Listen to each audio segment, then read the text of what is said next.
अब की बार गांव जाने में देरी हो गई थी। 10 महीनों के बाद वो शहर से गांव पहुंचा। गांव पहुंचा तो पूरे गांव में हल्ला हो गया कि हमारा बंदा आ गया, हमारा भाई आ गया।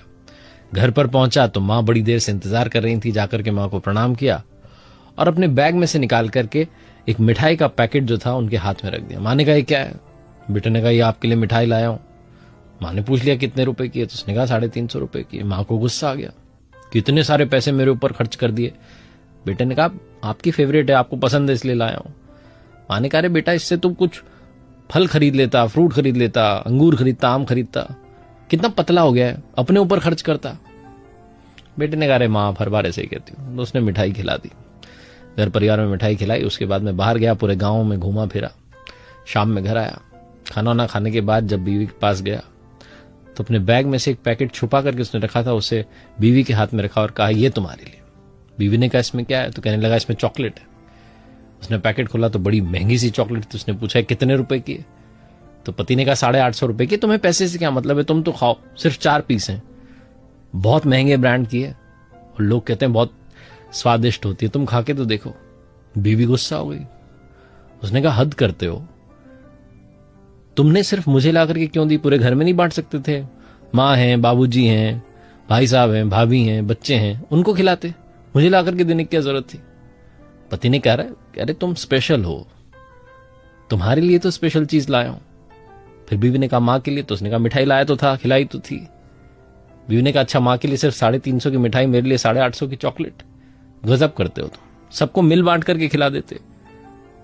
उस पति ने फिर कहा कि अरे 4 पीस हैं, कैसे खाते इतने लोग? बीवी ने कहा, अरे तोड़ तोड़ के खा लेते, सब मिल बांट के खा लेते। पति ने कहा, तुम हद कर रही हो। बीवी ने समझाया कि हद तो तुम कर रहे हो, तुम हद कर रहे हो। तुम मुझसे मिले किसकी वजह से? तुम्हारे माँ और बाबूजी की वजह से। तुम इतने बड़े हुए, तुम अबोध थे, तुम्हें कोई जानकारी नहीं थी, वहां से लेकर के जवानी तक तुम्हें पढ़ाया लिखाया, इस काबिल बनाया कि मुझसे शादी हो।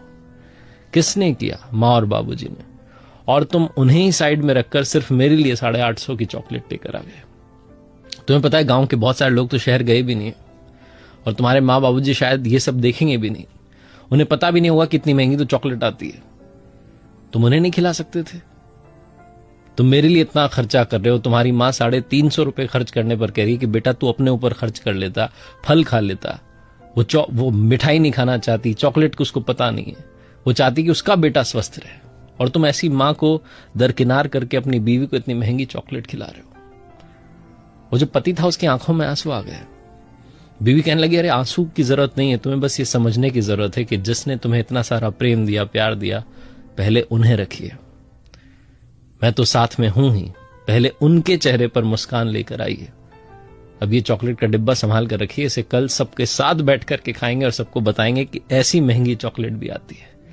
और अगली बार से इतने महंगे तोहफे मेरे लिए मत लाना। अगर पैसे बचे तो माताजी पिताजी पर खर्च करना और उन्हें बताना कि बाहर की दुनिया किस तरीके की है। बड़ी छोटी सी कहानी है जिसका सार ये कहता है कि अगर परिवार में ऐसी सोच वाले लोग हैं तो उस परिवार में बहुत सारा प्यार हमेशा रहेगा, बहुत सारी केयर रहेगी। क्योंकि खुशियां जो होती हैं, जो असली हैप्पीनेस है, वो परिवार के साथ खुशियां बांटने से आती हैं। सिर्फ अपने ऊपर खर्चा कर लेने से खुशियां नहीं मिलती। जब तक आप सबको साथ लेकर नहीं चलते, आपको असली जो परिवार की खुशी है समझ में नहीं आएगी। एक बार फिर से वही बात जो अक्सर आपसे कहता हूं, ऊपर वाले के आशीर्वाद